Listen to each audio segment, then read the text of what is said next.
Commuting with Clint. It was a good day at the old CKC today, / Chaos and Octane. Got some stuff moved around for a 35 Ford project that we've got coming in, so that ought to be interesting. Probably just going to be a bunch of metal work though. I don't think we're going to be doing the full custom job / resto on it, but we'll see where that goes. You never know.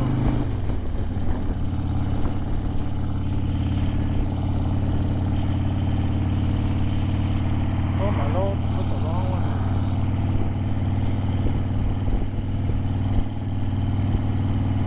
But yeah, like I said, we'll see where that goes. But in other news, I saw on the old interwebs today that I guess Norton is making a comeback. They've got some crazy 200 horsepower motorcycle thing, and another one with like 180 horsepower. And I guess that's just what they're gonna be. They seemed outrageously priced though. It's interesting that they would come back and I guess just go for such a niche market, being such a high price range. But what I'm assuming is going to be just like superbike status. Had a very aerodynamic look to it, but like kind of old school at the same time. Hard to describe. So yeah, I don't know. Had an interesting look, that's for sure. I'll give it that. I'm sure there's somebody out there that would love it. But it does call into the question, you know, when they start bringing brands like this back, why go so... They always come back with like the intent to just like be super expensive. It doesn't make any sense. Cause I think I saw a while back there was a Matchless or something, super old American motorcycle brand, and they were doing the same thing, and it was coming back with like an electric platform. But I think they were pricing the bikes at like $200,000. Now, don't quote me on that. I'd have to go back and check. But it was definitely a lot of money for, at the end of the day, what I don't think is going to be a very good product, considering, you know, the market that you're shooting for on it. And I mean, that's not to say they're not putting in the research and, you know, maybe making a super badass battery and all that, so that way you get a decent amount of range and some, you know, power out of it. But like I said, it's just seems super niche, just like a cash grab going for something like that.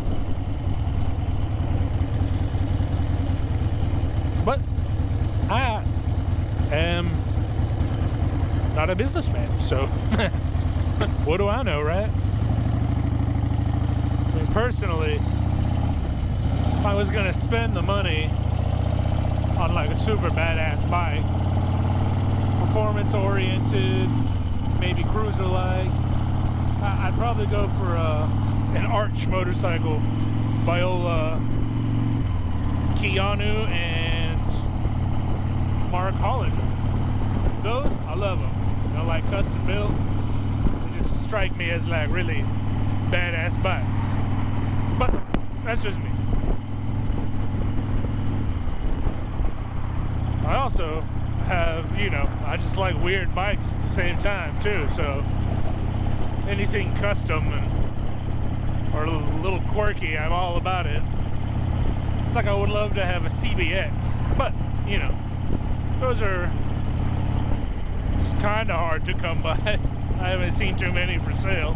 Every now and then one pops up, but they sound pretty cool.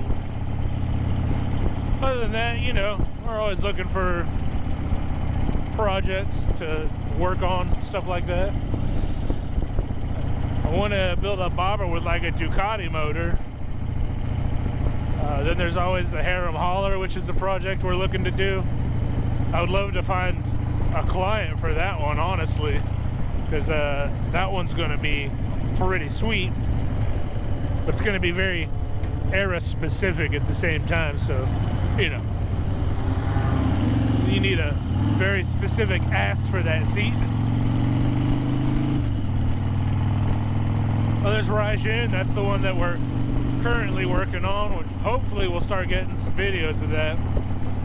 I shouldn't say working on, we've been going over details on it, trying to get a game plan lined out, so that way we can get rolling on that one. With any luck, I'd like to have it at the Hand-Built show in Austin next year, since it's, you know, just a couple hours up the road from us. Also an excuse to go to Austin and look at some cool motorcycles. But yeah, you know, I also wouldn't mind doing like a couple of, I don't know what you'd call them. It's just like a limited run of bikes that are all kind of the same, but you know, the details are a little different color-wise and finish-wise, but still the same kind of look to them. Make them a little special, a little secret sauce, if you will. But I don't know, got a lot of ideas. You know how it goes. Money and time, that's all it is. Time and money.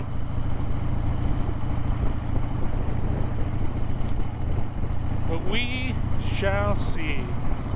Anyway, back to the previous topic. Yeah, just the Nortons and stuff. I guess I have a hard time seeing that, well, while companies, I'm talking about how hard it is to get people into motorcycles, that they're going to produce a bike that's that high end of a product, and you really cut out a majority of the market that would be interested in it. And, you know, I don't know anything about it yet. Like I said, I'm gonna have to do more research. Like, I don't know, it could have like a titanium frame or something like that, or, you know, 3D printed chassis and bespoke motor that's only built for it. I don't know. I'm almost certain that's not the way they'll go. But like I said, it just seems wild to have a product that essentially, I would assume, is someone's gonna buy it, and then it's just gonna sit in someone's showroom. You know, some guy that collects motorcycles is gonna get it. He's never gonna ride it. So, you know, say they produce 100 of them, you know, maybe 5 or 10 of them actually get ridden. You know, another 30 of them get ridden every now and then, or they start them up for everybody, and then the rest of them just sit there and never do anything until the next guy that wants to buy it buys it. Which I guess also brings me to a, you know, a unique crossroads when you're a bike builder.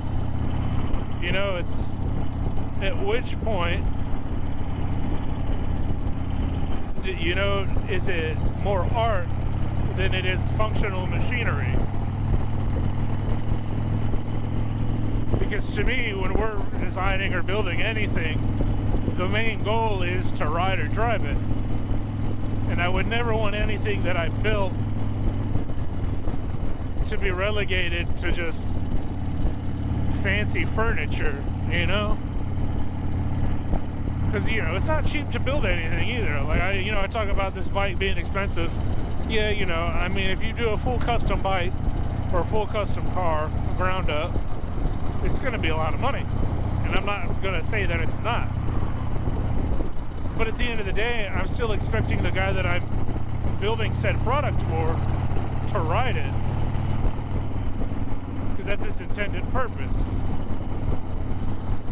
You know, it's like I can't remember, there's a thing about how fancy you can make a hammer and how fancy does it come before you're afraid to use it, right?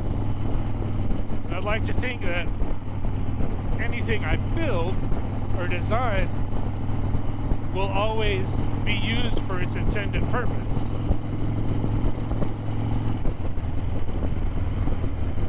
Because, you know, I hate for a customer to indirectly make me a hypocrite.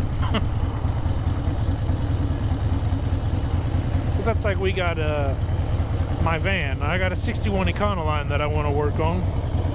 And I got some things planned for it. But, you know, I always think about, no matter what I do to it, if I go balls to the wall on it, you know, no expense spared, you know, money just an object, carte blanche, if you will, I'm still going to drive it no matter what. And in doing so, it will inevitably have problems at some point, or something will fuck it up a little bit. But that doesn't deter me from driving it. Same thing with motorcycles. I'm going to do a lot of work to the Dyna, hopefully starting in the next couple of months. We'll see. But it's going to get a new tank, something more custom. I'm going to do a paint job on it, make some things for it. Hopefully, you know, get the frame powder coated and all that, do some engine work. So hopefully by the end of the year, I've got a lot of the things I need to do taken care of, and a lot of the stuff that I want to do done. But no matter what I do, the sole purpose of the object is to use it. And I would hate to build it and think that I put all this effort and time into it just so that way it can sit in the garage. That's not what I'm about. I mean, if that's what you want to do, I guess at the end of the day, you spend your money on what you want to spend your money on.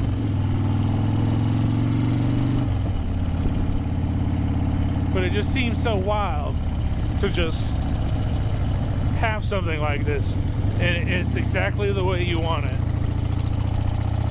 and then you never show it off or say, hey man, look what I got, this is me and I love it and I'll ride it all the time, or, you know, I built this and look what I did, you know, not even as much as the sense of the word like showing off.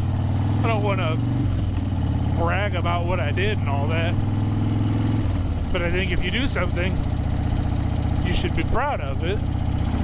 And if you're proud of it, you should want to put it out into the world. You know what I'm saying? And I hope I don't sound too artsy, but you know, it's complicated. It's definitely a conundrum or a paradox, whatever you want to call it. You have to think about it.